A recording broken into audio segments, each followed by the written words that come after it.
हमारा जी state legislature in Indian polity. तो जैसे हमने पार्लियामेंट किया वैसे हम क्या करेंगे, स्टेट लेजिस्लेचर को देखते हैं।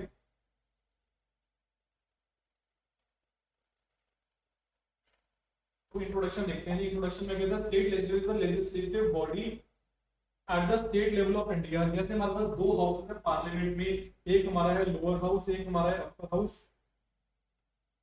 तो हमारे पास ऐसे ही क्या है, हमारे पास स्टेट लेजिस्लेचर के अंदर है, स्टेट के अंदर भी दो हाउसेज है। एक आपकी स्टेट लेजिस्लेटिव असेंबली, इसको बोलते हैं विधानसभा। एक आपके स्टेट लेजिस्लेटिव काउंसिल, उसको बोलते हैं Vidhan Parishad. We have 28 states. 28 states में से वी हैव 22 स्टेट जहां पे क्या है, सिंगल हाउस है, विधानसभा है। और हमारे पास 6 स्टेट्स ऐसे हैं जिनके पास दोनों विधानसभा और विधान परिषद है। ठीक है, ये क्या करते हैं, जैसे पार्लियामेंट आपके सेंटर के लिए लॉ बनाती है, तो ये आपका स्टेट के लिए लॉ बनाता है, state legislature. The state legislature is a legislative body at the state level. It can be unicameral, that is one house, जिसको बोलते हैं state legislative assembly, जहाँ पे आपके एमएलए जाते हैं। और it can be bicameral, दो हाउसेस, उसको बोलते हैं state legislative council, वहाँ पे आपके क्या जाते हैं, MLC, member of legislative council. यहाँ पे क्या है, MLA, member of legislative assembly. ठीक है जी। नेक्स्ट क्या, function similar to parliament but at the state level. Parliament आपके इंडिया के लिए काम करती है, किसके लिए काम करती है, इंडिविजुअल स्टेट के लिए काम करती है। इसका देख लो, out of 28 states we have 22 states having state legislative assembly only, having state legislative assembly only, that is unicameral legislature, that is unicameral legislature. And 6 states having bicameral legislature,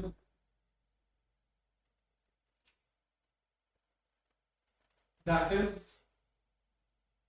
state legislative assembly plus state legislative council, that is state legislative assembly and state legislative council। ठीक है जी। Answer फिर देखते हैं types of state legislature, जो भी हमने discuss किया, we will talk about it. तो पहला आपका क्या है, first is your unicameral legislature. यहाँ पे क्या है, only legislative assembly, that is Vidhan Sabha exist. Most Indian states follow this system. तो मोस्ट इंडियन स्टेट्स में क्या है आपका, सिंगल हाउस।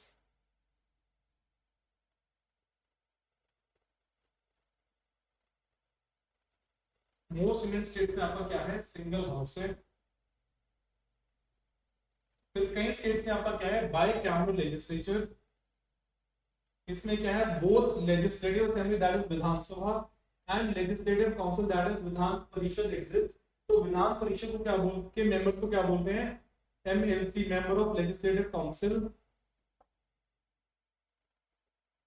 और विधानसभा के मेंबर को क्या बोलते हैं, MLA, member of legislative assembly. ठीक है जी। Only 6 states have this system. तो 6 स्टेट्स हैं जिनके पास बाइकैमरल है, और 22 स्टेट्स हैं जिनके पास क्या है, यूनिकैमरल है। मतलब 6 स्टेट ऐसे जिनके पास यूनिकैमरल भी है, बाइकैमरल भी है, और 6 स्टेट्स हैं जिनके पास क्या है, सॉरी 22 स्टेट्स जिनके पास यूनिकैमरल है। तो फिर एमएलए नहीं है, तो दूसरे होंगे, उनके पास गनमैन होंगे बस। या डिस्ट्रिक्ट के चेयरमैन ही हो सकता है, और वो 2 दिन लेके कैरी फॉरवर्ड करते हैं सरकारी वाले, इधर कुछ करना प्लेसमेंट है। नहीं, मैं उसके वजह से जाता मिलिए ना, कहां से मैंने देखना है। नेक्स्ट है जी लेजिस्लेटिव असेंबली, विधानसभा। तो ये क्या है, ये लोअर हाउस है किसका, स्टेट लेजिस्लेचर का। जैसे लोकसभा आपका लोअर हाउस है पार्लियामेंट का, तो it is the lower house of the state legislature. Members यहाँ पे डायरेक्टली इलेक्ट होते हैं by the people. Members are elected directly by the people. Next system follow करते हैं, एफपीटीपी सिस्टम। क्या है, FPTP, first past the post system. ठीक है जी। और टेन्योर कितना है, 5 years unless dissolved earlier. Tenure कितना है, 5 इयर्स अनलेस डिसॉल्व्ड अर्लियर। तो नॉर्मली टेन्योर कितना है, 5 साल है हर चीज का। तो मिनिमम लेंथ कितनी होनी चाहिए, 60 मेंबर्स की। पर सिक्किम में जैसे एक ऐसा स्टेट है जिसका कितनी स्ट्रेंथ है, मिनिमम 32। वैसे कितनी प्रिस्क्राइब्ड स्ट्रेंथ है, 60, और मैक्सिमम स्ट्रेंथ कितनी है, 500 जो प्रिस्क्राइब्ड है। पर यूपीएससी के पास कितनी सीट्स है, 404 या 408 में से कोई भी। ठीक है। तो मिनिमम स्ट्रेंथ कितनी हो सकती है 60, मैक्सिमम कितनी हो सकती है 500। Speaker and deputy speaker head the proceedings. तो जैसे आपके पास speaker and deputy speaker Loksabha में है, तो यहाँ पे प्रिजाइडिंग ऑफिसर कौन है, स्पीकर एंड डेप्यूटी स्पीकर, जो हेड करते हैं इसको प्रोसीडिंग्स को। क्लियर है यहाँ तक? तो सिक्किम में एक लौता स्टेट है जहाँ पे कितनी सीट्स हैं 32। नेक्स्ट देखते हैं जी लेजिस्लेटिव काउंसिल की बात करते हैं। तो यहाँ पे क्या है, it is the upper house of the state legislature only some in some states. तो कितने स्टेट्स के पास ये है, 6 स्टेट्स के पास है। तो जैसे we have Rajya Sabha as the upper house, तो स्टेट में अपर हाउस क्या है आपका, Vidhan Parishad, that is legislative council. ठीक है जी। मेंबर्स कौन है, members are partly elected and partially nominated. तो कुछ मेंबर्स इलेक्टेड होंगे और कुछ मेंबर्स क्या होंगे, नॉमिनेटेड होंगे। अच्छा, जैसे एंग्लो इंडियन कम्युनिटी में बात की थी ना, तो जो आपका लोअर हाउस है ना, उसमें एक एंग्लो इंडियन कम्युनिटी के मेंबर को रिप्रेजेंटेशन मिलती थी और उसको नॉमिनेट करता कौन था, गवर्नर। ठीक है, पर वो चीज अब 2019 के बाद खत्म होती है। तो पर यहाँ पे जो आपके अपर हाउस है, यहाँ पे क्या है कि जो मेंबर्स हैं कुछ नॉमिनेटेड है, कुछ आपकी क्या है इलेक्टेड है। स्ट्रेंथ कितनी है, 1/3 of the strength of legislative assembly but not less than 40। तो हम बात करते हैं कि अगर किसी स्टेट की लेजिस्लेटिव असेंबली की स्ट्रेंथ 300 है, तो उसके विधान परिषद की स्ट्रेंथ कितनी होगी, 1/3, मतलब कितनी हो सकती है, मैक्सिमम 100। सर 100 फोर्थ अमेंडमेंट को पास है टेक्निकली। हाँ ठीक है जी। तो हमने यहाँ पे क्या स्ट्रेंथ कितनी है कि जितनी आपकी असेंबली की स्ट्रेंथ है उसकी 1/3 स्ट्रेंथ आपकी मैक्सिमम हो सकती है विधान परिषद के अंदर, और मिनिमम कितनी है 40 से कम सीट्स यहाँ पे नहीं हो। आया कॉन्सेप्ट समझ? वहां पे मिनिमम स्ट्रेंथ कितनी है 60, मैक्सिमम कितनी है 500। यहाँ पे मिनिमम कितनी है 40 और मैक्सिमम कितनी है 1/3 the strength of legislative assembly. Not subject to dissolution, that is जैसे आपके राज्यसभा है डिसॉल्व नहीं होता, तो ये भी क्या है, ये भी आपका परमानेंट हाउस है, ये भी आपका डिसॉल्व नहीं होता है।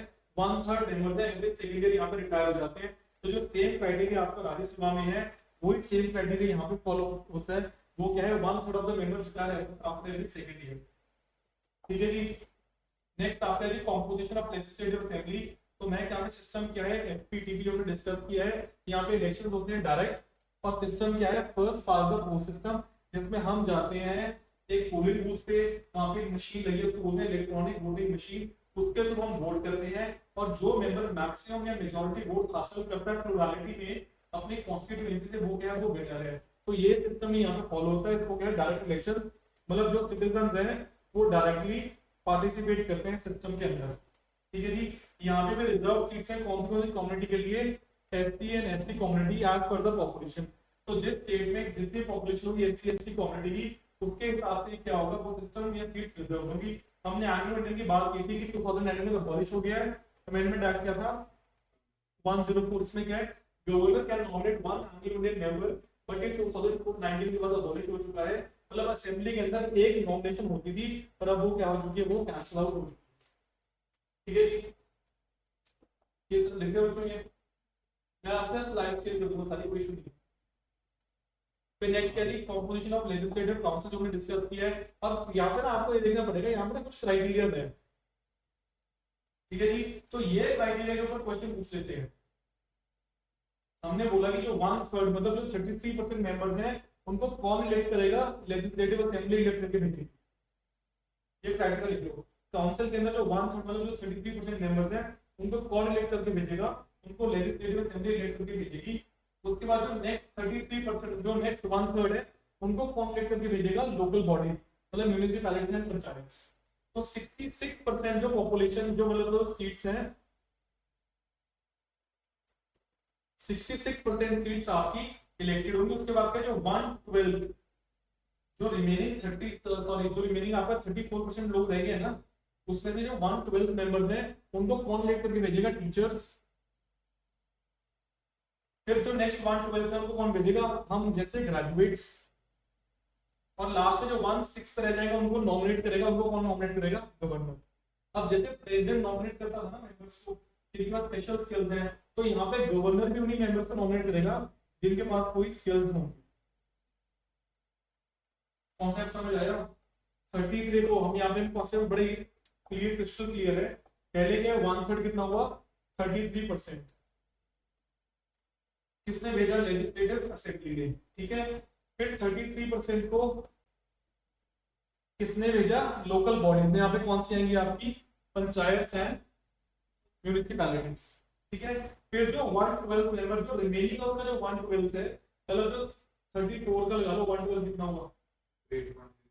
मतलब 9 मेंबर्स कहाँ से आ गए आपके? उनको कौन भेजेगा? जो आपके एरिया के टीचर्स हैं। उसके बाद जो मेंबर्स हैं उनको कौन भेजेगा? ग्रेजुएट्स हैं जो आपके। और 1/6 क्या होगा? नॉमिनेशन। अब क्वेश्चन तो किसके ऊपर आएगा? सर इन तीन चीजों के ऊपर क्वेश्चन आएगा। नॉमिनेट कितने परसेंट मेंबर्स होते हैं? 1/6। ठीक है जी। और 1/3 कौन भेजता है? Legislative assembly, 1/3 local bodies. इसके ऊपर क्वेश्चन नहीं आता, मतलब अभी तक आया नहीं है, तो ये बहुत लीस्ट चांसेस है, पर ये तीन चीजों के ऊपर क्वेश्चन आ रहा है, तो आपको क्लियर होना चाहिए। ठीक है जी।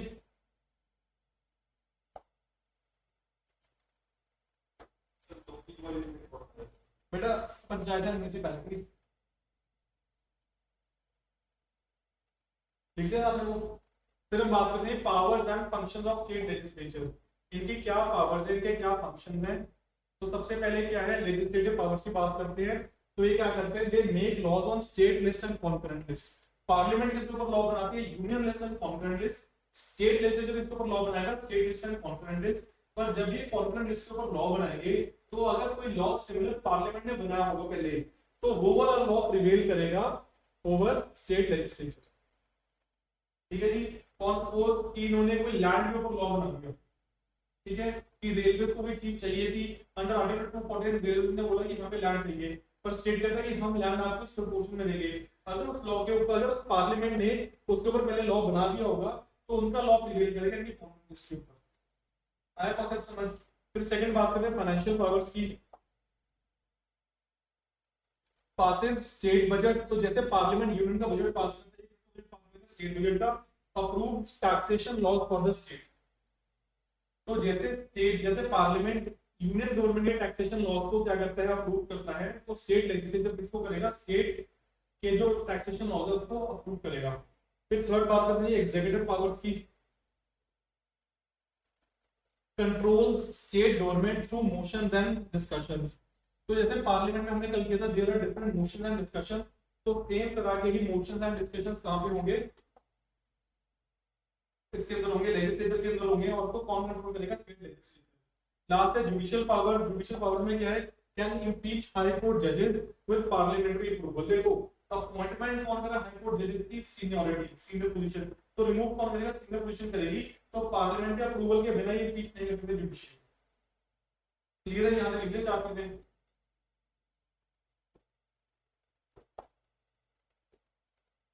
फिर नेक्स्ट आपका मनी बिल इन स्टेट लेजिस्लेचर। तो मनी बिल क्या है? इंपॉर्टेंट बिल है वो। किस जैसा बिल जैसा हमारे पास अंडर आर्टिकल 110 कहां पे है कॉन्स्टिट्यूशन में, उसकी बात कर रहे हैं। Introduce only legislative assembly not council. तो जैसे लोअर हाउस में या लोकसभा में आपका मनी बिल इंट्रोड्यूस होता है, तो यहाँ पे भी स्टेट के अंदर भी जो आपका लोअर हाउस है, जो आपकी असेंबली है, जो इलेक्टेड बॉडी है बाय द मेंबर, जिसमें सारे मेंबर की बाय इलेक्शन आएंगे, वहीं पे वो इंट्रोड्यूस होगा। Governor recommendation is required. तो जैसे वहां पे प्रायर रिकमेंडेशन होगा, प्रेसिडेंट रिक्वायर्ड है, यहाँ पे किसकी चाहिए? गवर्नर की चाहिए। Council can delay it for 14 days.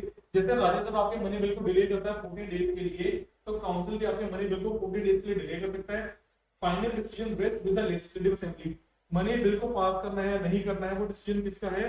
वो आपकी लेजिस्लेटिव असेंबली का डिसीजन है फाइनल। तो काउंसिल के पास कोई भी डिसीजन मेकिंग पावर नहीं है। Council is just a mute Spectator. वो देखेगा, वो मैक्सिमम कर क्या सकता है? वो आपके बिल को सिर्फ 14 डेज के लिए डिले कर सकता है और कुछ भी नहीं कर सकता।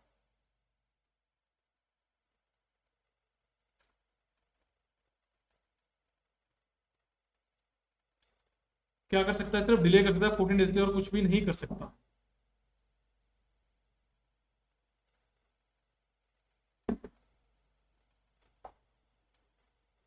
नेक्स्ट आपका जो relationship between the two houses, यहाँ पे हम असेंबली और काउंसिल के रिलेशनशिप की बात करते हैं। तो legislative assembly is more powerful than the council. हमें पता है क्यों? क्योंकि इलेक्टेड बॉडी है और 22 स्टेट्स की है। फिर क्या है? Council can delay ordinary bill for maximum 4 months. तो अगर कोई ऑर्डिनरी बिल भी जहां पे बाय कैबिनेट लेजिस्लेशन, जो काउंसिल है वो पहले 3 महीने के लिए बिल को डिले करेगा और फिर 1 महीना और डिले कर सकता है। तो मैक्सिमम कितना है? सिर्फ 4 मंथ्स के लिए डिले कर सकता है, उससे ज्यादा डिले नहीं करेगा। लास्ट में क्या है? In case of disagreement assembly decision prevails. मतलब क्या है कि जो आपकी असेंबली है वो किसको ओवर पावर करती है? वो काउंसिल को ओवर पावर करती है। क्लियर है? यहाँ तक कोई डाउट लिखो जी इसको। तो इसमें 3+1 कर लेना, मैक्सिमम 4 को क्या लिखना है 3+1, मतलब पहले 3 महीने के लिए क्या करेगा, क्या कहते हैं आपके डिले करेगा, उसके बाद 1 महीना मतलब 30 डेज और डिले कर सकता है, उससे ज्यादा कोई पावर नहीं है काउंसिल के पास डिले करने की। सर डिफॉल्ट बॉडी है हाँ यार, जैसे हाउस ऑफ विजडम नहीं है, हाउस ऑफ लॉर्ड ऑफ वो हाउस ऑफ विजडम है उधर, क्या कहते हैं अपने यूके में, तो वैसे ही नाम जरूरत नहीं है। देखिए ना आपने कि तो नेक्स्ट आपका governor role in state legislature. Governor का क्या रोल है, गवर्नर हाउस को समन कर देगा, डिसॉल्व करेगा किसको, असेंबली को, या तो उसको बुलाएगा या डिसॉल्व भी कर सकता है। सेकंड क्या, addressing the first session after election, जब भी इलेक्शन होंगे और पहली बार ये बॉडी मिलेगी तो गवर्नर क्या करेगा, वो सेशन को एड्रेस करेगा। थर्ड क्या है, can withhold assent to bills और refer them to the president, अगर ये असेंबली कोई बिल पास करती है तो गवर्नर या तो उस बिल को विथहोल्ड कर लेगा या उसको प्रेसिडेंट को पास कर देगा डिसीजन के लिए। और लास्ट क्या है, can recommend president rule under article 356, या तो स्टेट के अंदर लॉ एंड ऑर्डर की प्रॉब्लम हो या कॉन्स्टिट्यूशनल मशीनरी फेल हो गई हो, तो गवर्नर एक रिपोर्ट देगा किसको, प्रेसिडेंट को, कि ये स्टेट की तरह काम नहीं कर रहा है और आप क्या करो, स्टेट के अंदर प्रेसिडेंट रूल अप्लाई करो। ठीक है जी, लिखो जी इसको।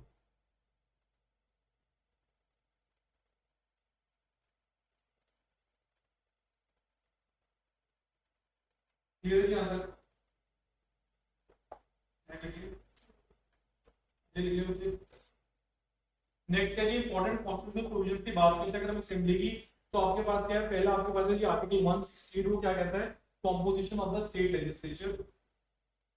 अच्छा ये आर्टिकल्स में ना क्वेश्चन आए हुए हैं, तभी मैंने ज्यादा मेंशन किए हैं, ये हाईलाइट किए हैं। सेकंड आपका आर्टिकल 170, वो किसकी बात करता है, strength of the assembly, minimum strength कितनी है 60, मैक्सिमम कितनी है 500, पर सिक्किम में एक स्टेट है जहां पे मिनिमम स्ट्रेंथ कितनी है 32।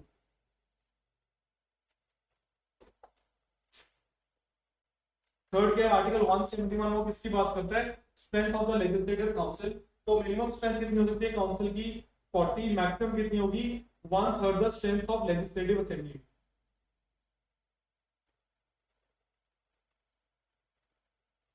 नेक्स्ट आपका क्या, आर्टिकल 174, वो किसकी बात करता है, sessions of the state legislature, तो सेशन को कौन समन और डिसॉल्व करेगा, गवर्नर। फिर आपका है जी आर्टिकल 192, किसकी बात करता है, money bill in the state legislature, centre में जो मनी बिल है उसके लिए आर्टिकल क्या है 110, स्टेट के लिए क्या है 198।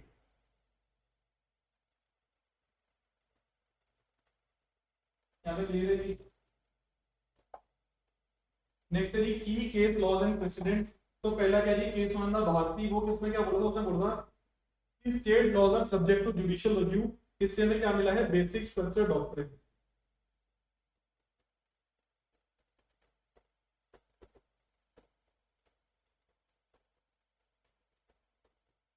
उन्होंने बोला कि स्टेट अपनी मनमर्जी से कोई भी लॉ पास नहीं करेगा, जुडिशियल उसको रिव्यू कर सकती है। सेकंड हमारे पास क्या है, एसआर बुमाई के 1994 उसने बोला है governor rule in dismissing the state government, उसने बोला कि गवर्नर अपनी मनमर्जी से कोई भी आर्बिट्रेरी चीज पास नहीं करेगा जिससे स्टेट के अंदर क्या लग जाए, आर्टिकल 356 लग जाए और प्रेसिडेंट रूल लग जाए। ठीक है जी। लास्ट आपका केस है नवम रबिया के 2016 में उन्होंने बोला है कि स्पीकर की पावर जो है वो होनी चाहिए स्पीकर के पास टू डिस्क्वालीफाई द एमएलए, जैसे आपका स्पीकर की पावर है to disqualify MPs under 10 schedule, तो यहाँ पे किसके पास पावर है, स्पीकर के पास पावर है टू डिस्क्वालीफाई एमएलएस।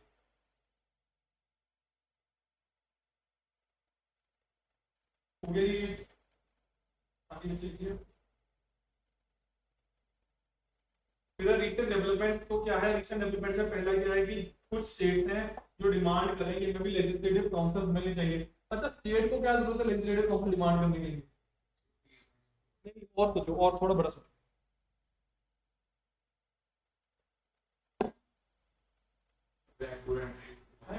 हाँ सेकंड क्या, governor concern over the role of governor in growing concern over the role of governor in state policy.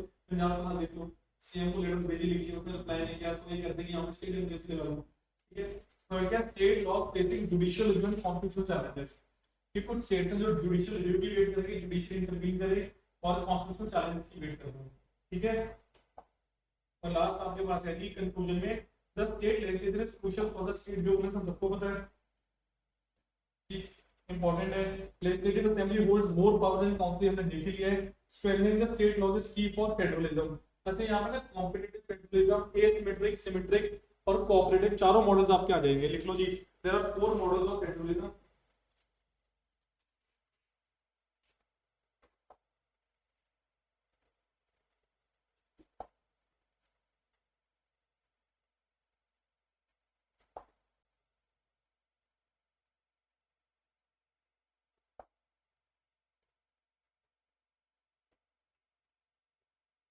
पहला आपका जी कोऑपरेटिव,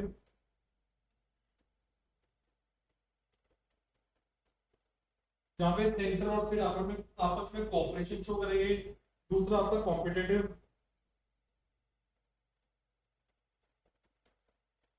इसमें स्टेट आपस में compete करेंगे। थर्ड आपका सिमेट्रिकल,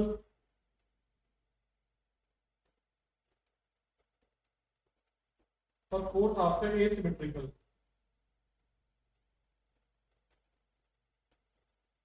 सिमेट्रिकल में क्या है कि जो स्टेट एक जैसे हैं सेंटर उनको एक जैसा ही फंड देगा।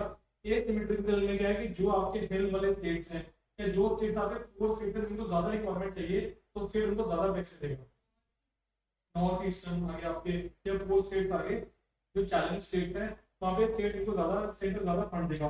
तो ये आपका है कि स्टेट लेजिस्लेचर। और हमारे पास 4 तरह के फेडरलिज्म है। कोऑपरेटिव में सेंटर और स्टेट कोऑपरेट करेगा। कॉम्पिटिटिव में स्टेट स्टेट, सिमेट्रिकल में है सेंटर और एक जैसे स्टेट को सेम फंड देगा। एसिमेट्रिकल में सेंटर जो इंपॉर्टेंट स्टेट्स हैं या जो नीडी स्टेट उनको ज्यादा फंड देगा। तो this is all about state legislature.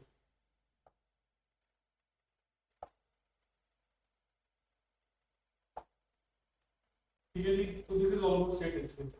तो हमारे आज हमने 4 टॉपिक्स कवर किए हैं। पहले हमने किया प्राइम मिनिस्टर, फिर हमने किया आपका क्या कहते हैं वाइस प्रेसिडेंट, फिर किया गवर्नर और लास्ट आपका क्या स्टेट लेजिस्लेचर।